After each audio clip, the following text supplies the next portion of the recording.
Hi friends, ఈరోజు మనం electromagnetic separator గురించి అంటే బెల్ట్ వైర్ కన్వేయర్ ఉంటుంది. దాని గురించి పూర్తిగా మనము తెలుసుకుందాము. ఎలక్ట్రోమాగ్నెటిక్ సపరేటర్ అంటే మనకు ఎలక్ట్రోమాగ్నెట్ పేరులోనే ఉంది కదా, అంటే సప్లై వచ్చినప్పుడు మట్టుకే మ్యాగ్నెట్ అవుతుంది. ఓకే, మనకు సపరేటర్ అంటే ఐరన్ మెటీరియల్స్ను సపరేట్ చేస్తాం బెల్ట్ కన్వేయర్ ద్వారా. ఓకే, ఇప్పుడు మనము ఇండస్ట్రియల్లో చాలా ముడి పదార్థాలు వాడుతుంటారు. ఐరన్ ఓరు, బాక్సైట్, లైమ్ స్టోన్ ఇలాగా. దానిలో అవి మనకు వచ్చేటప్పుడు గనులలో నుండి ఐరన్ పీసులు ట్రావెలింగ్లో ఏవైనా రావచ్చు, చిన్న చిన్న ముక్కలు వస్తుంటాయి ఐరన్వి. వాటిని సపరేట్ చేసేదానికి వాడతారు. అంటే ఆ మెటీరియల్ ఐరన్ పీసులు పోవడం వల్ల మన ఇన్స్ట్రుమెంట్లు గ్రైండింగ్ చేయడానికి ఉండే ఇన్స్ట్రుమెంట్లు డ్యామేజ్ అయ్యే అవకాశం ఉంది. దానివల్ల దీన్ని మనం యూజ్ చేస్తాం, సపరేటర్ను యూజ్ చేస్తాం. ఇది ఏ విధంగా అనేది ఇప్పుడు చూద్దాము. ఇంకొకటండి, వీడియో పూర్తిగా చూడండి, మీకు క్లియర్గా అర్థమవుతుంది. మన ఛానల్లో ఇంకా వీడియోస్ ఉన్నాయి, వాటిని చూడండి ఒకసారి. ఓకే అండి, చూసి మీ ఫ్రెండ్స్కి అట్లా షేర్ చేయండి. ఓకే, ఇప్పుడు మనం దీని మ్యాగ్నెటిక్ సపరేటర్ గురించి తెలుసుకుందాం. ఓకే, ఇప్పుడు మీకు అర్థం కావాలని ఒక యానిమేషన్ ద్వారా చెప్దామని చేశాను. చూడండి ఒకసారి. ఇక్కడ మీకు పుల్లీస్ ఉన్నాయి, ఈ రెడ్ కలర్ ఉన్నాయి కదండి, అవి పుల్లీస్ ఉంటాయి రెండు. ఈ బ్లాక్ కలర్దంట బెల్ట్ కన్వేయరు. ఇవి గ్రీన్ మీకు యారో లాగా కనిపిస్తున్నాయి కదా, అవి బెల్ట్ కన్వేయర్కు ఐరన్ పీసులు ఫిక్స్ చేసి ఉంటారు మనకు. మీరు చూడండి ఇప్పుడు. ఓకే, బెల్ట్ మూవ్ అవుతుంది, ఐరన్ పీసులు వస్తున్నాయి, దాన్ని సపరేట్ చేసి డస్ట్బిన్ ఒక దాంట్లోకి పడేస్తుంది. ఓకే, ఈ విధంగా మనకు ఫీల్డ్లో ఈ విధంగా బెల్ట్ కన్వేయర్ పైన హ్యాంగ్ చేసి ఉంటారు. ముందు ఫోటోలో చూశారు కదా, హ్యాంగ్ చేసి ఉంటారు. మనము వీటిలో మోటరు, మ్యాగ్నెట్ ఉంటాయి. మ్యాగ్నెట్ ఎలక్ట్రోమాగ్నెట్ కాబట్టి అది ఆయిల్ కూలింగ్ ఉంటుంది. టెంపరేచర్ వస్తుంటుంది కదా, కాయిల్ ఆయిల్ కూలింగ్ ఉంటుంది. దానికోసం మనము ఆర్టీడీ యూజ్ చేస్తాం. ఇంకొకటి బెల్ట్ కన్వేయర్ ఉంది కదా, అది తిరుగుతుందో లేదో మనకు తెలియదు కదా.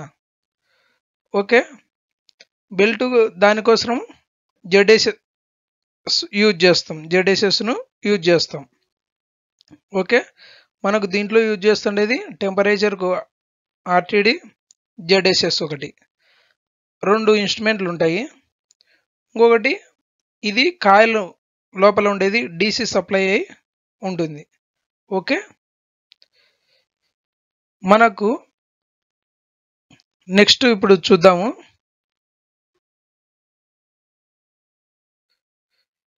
దీనిలో మెయిన్ సప్లై ఉంటుంది కదా, ఎంపీసీబీ ద్వారా సప్లై వస్తుంది. ఇప్పుడు మోటార్కి వెళ్తుంది, మోటార్కి ఇండివిజువల్గా ఉంటుంది, మ్యాగ్నెట్కు ఇండివిజువల్గా ఉంటుంది. అంటే ఓవర్లోడ్ ఒకటి ఇన్పుట్ తీసుకుంటాము. జెడ్ఎస్ఎస్ ఇప్పుడు మనం చెప్పాం కదా జీరో స్పీడ్ స్విచ్ గురించి, అది కంట్రోల్ ఉంటుంది, కాంటాక్ట్. ఈ విధంగా సప్లై వెళ్తూ ఉంటుంది అన్నీ హెల్దీగా ఉన్నప్పుడు మటుకే. AC over voltage, under voltage, DC under voltage, overload అట్లా టెంపరేచర్ కంట్రోలర్. ఈ విధంగా వెళ్తూ ఉంటుంది సప్లై. అన్నీ హెల్దీగా ఉన్నప్పుడు మటుకు మనకు ఆన్ అవుతుంది బెల్ట్. ఓకే, టెంపరేచర్ హై అయినా ఆన్ కాదు. డీసీ అంటే మ్యాగ్నెట్కి సప్లై పోకుండా ఆ కాంటాక్ట్ అండర్ వోల్టేజ్ వల్ల ట్రిప్ చేస్తుంది. ఏసీ ఓవర్లోడ్ ఉంటుంది, over current, overload over current. Okay, voltage ఒకటి ఏసీలో ఉంటుంది, జెడ్ఎస్ఎస్ ఒకటి, ఎంపీసీబీ మెయిన్ ఇండివిజువల్గా 2 ఉంటాయి. నేను ఇక్కడ ఒకటే యూజ్ చేశాను, 2 ఉంటాయి. ఈ విధంగా సప్లై వెళ్తుంటుంది. ఎప్పుడైతే మనకు సప్లై వెళ్ళిన తర్వాత ఎప్పుడన్నా ఇట్లా ఓపెన్ అయింది అనుకోండి, ఇప్పుడు ఓవర్లోడ్ వచ్చింది ఏసీ, ఇప్పుడు సప్లై వెళ్ళినప్పుడు మనకు అక్కడ దాకా వెళ్ళి వస్తుంది, అంటే పూర్తి రిటర్న్ వెళ్ళదు, అంటే ఆన్ కావు, మనకు ఫాల్ట్ వస్తుంటుంది, అంటే కామన్ మనకు ఇక్కడ దాకా ఉంటుంది, అటు సైడు వెళ్ళదు. ఓకేనా? ఈ విధంగా మనం 1 by 1 చెక్ చేసుకోవాలి. అంటే ఏదైనా ఆన్ కాలేదంటే ఫస్ట్ ఎంపీసీబీలు ఓవర్లోడ్ ఏమన్నా ట్రిప్ అయినాయా, ఎంపీసీబీలు ట్రిప్ అయినాయా అనేది చూసుకోవాలి. జెడ్ఎస్ఎస్ ఆన్ చేసిన తర్వాత మూవ్ అయ్యి ట్రిప్ అవుతుంది అనుకోండి, అప్పుడు జెడ్ఎస్ఎస్ ఫాల్ట్ ఉంటుంది. ట్రిప్ అవుతుందంటే అంటే మూవ్ అయ్యి ట్రిప్ అవుతుంది. ఓకే, ఈ కంట్రోలరు స్టార్టింగ్ ఎన్సీఐ ఉంటుంది, దానికి పల్సు రాకుంటే ఓపెన్ అయిపోతుంది. ఓకే, ఇది ఒకటి చెక్ చేసుకోవాలి. దీనికి సపరేట్ అలారమ్స్ ఇండికేటర్లు ఉంటాయి మనకు ప్యానల్కు, మ్యానుఫ్యాక్చరింగ్ వాళ్ళు ఇచ్చింటారు. లేకుంటే మనకు సీసీఆర్కు మనకు డీసీఎస్కు సిగ్నల్ తీసుకుంటే ఏదనేది ఐడెంటిఫై అవుతుంది. ఓకే, సిగ్నల్ కూడా ఇచ్చి ఉంటారు. డీసీ సర్క్యూట్లో ఉంటుంది, అండర్ వోల్టేజ్ వచ్చినా ఓవర్లోడ్ వచ్చినా డీసీకి సపరేట్ ఉంటుంది. ఇంకొకటి టెంపరేచర్, ఆర్టీడీ ద్వారా మనం ఫీల్డ్లో చూసాం కదా, ఆర్టీడీ ఉంటుంది. టెంపరేచర్, ఆయిల్ టెంపరేచర్ పెరిగినప్పుడు అప్పుడు మనకు ట్రిప్ చేస్తుంది. ఓకే, ఇవి 1 by 1 మీరు చెక్ చేసుకోవాలి. ఎందుకు ట్రిప్ అవుతుంది అంటే జెడ్ఎస్ఎస్ అని ఉండవచ్చు, వోల్టేజ్, అండర్ వోల్టేజ్, ఇవి మనకు రన్నింగ్లో, ఈ 3 అనేది రన్నింగ్లోనే తెలుస్తాయి.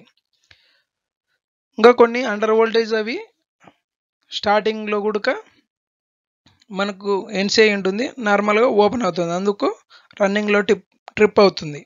ఓకే, నెక్స్ట్ మనం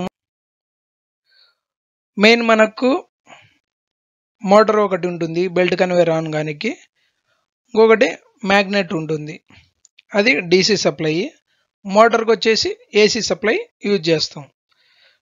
దీనికి ఎలక్ట్రోమాగ్నెటిక్ కాబట్టి మనకు ఓన్లీ మ్యాగ్నెట్ అయ్యేది సప్లై వెళ్ళినప్పుడు మటుకే మ్యాగ్నెట్ అవుతుంది.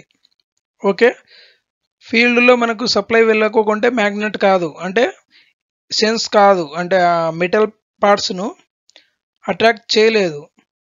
మనం వెళ్ళినప్పుడు మ్యాగ్నెటిక్ ఫీల్డ్స్ ఏర్పడి మ్యాగ్నెట్ను పట్టుకుంటుంది. ఆ బెల్ట్ కన్వేయర్ సైడ్కు తోయడం వల్ల మ్యాగ్నెట్ వేవ్స్ సైడ్కు ఉండవు, ఓన్లీ కింద ఉంటాయి కాబట్టి అట్రాక్ట్ చేస్తుంది, సైడ్కి వెళ్తానే బెల్ట్ బయటకు వేసేస్తుంది.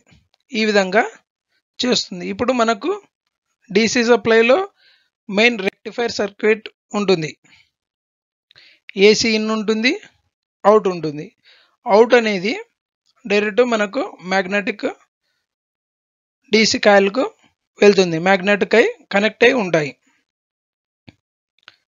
ఇప్పుడు దీనిలో మనకు నార్మల్గా మీరు చెక్ చేసినప్పుడు డీసీ సప్లై ఏసీ చూడాలి, ఏసీ వెళ్తుంది రెక్టిఫైర్ సర్క్యూట్కు, డీసీ వెళ్ళలేదనుకోండి, అప్పుడు మనము డయోడ్స్ ఉంటాయి కదా, అవి చెక్ చేసుకోవాలి. ఓకే, డయోడ్స్ మనకు చెక్ ఇప్పుడు పవర్ అనేది మల్టీమీటర్తో కానీ కంటిన్యూటీ మీరు డయోడ్ చెక్ చేసుకోవచ్చు. ఒక వేవ్లో పాస్ చేయాలి, ఇంకో పొలారిటీ మార్చడం వల్ల అది పాస్ చేయకూడదు. డయోడ్ బాగుందో లేదో మీరు చెక్ చేసుకోండి.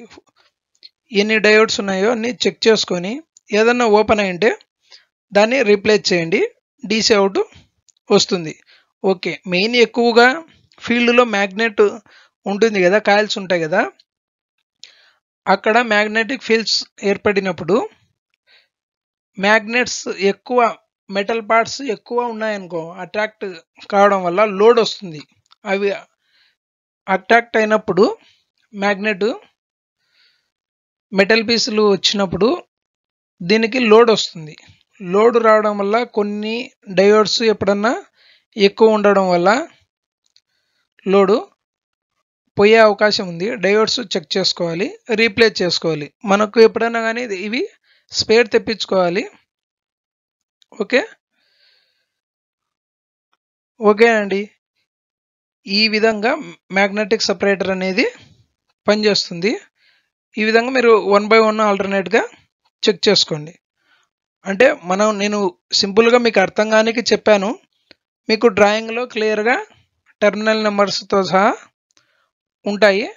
1 by 1 మీరు చెక్ చేసుకోండి. అంటే మనకు temperature, under voltage, over voltage, ఎంపీసీబీలు ట్రిప్ అయినప్పుడు అలారమ్స్ ఇండికేషన్స్ ఇచ్చింటాడు ప్యానల్కి. అది చూసుకొని ఫస్ట్ మీరు ప్రాబ్లం ఏమనేది ఐడెంటిఫై చేయండి, అలారం ఏమనేది. దాని తగ్గట్టు మీరు చూడండి, అది వర్క్ చేయకుంటే రిప్లేస్ చేయడము అట్లాగా. ఓకేనండి. ఈ విధంగా మ్యాగ్నెటిక్ సపరేటర్ ఉంటుంది, పనిచేస్తుంది. అర్థమైంది అనుకుంటాను. ఇంకొకటి, ఇది సబ్స్క్రైబ్ చేసుకోకుంటే సబ్స్క్రైబ్ చేసుకోండి. మరికొన్ని వీడియోస్ చేద్దాం. మీరు కామెంట్లు పెట్టండి, మీకు ఏవి దేని గురించి కావాలి అనేది నేను ట్రై చేస్తాను వీడియో చేయనీకి. థ్యాంక్ యూ అండి.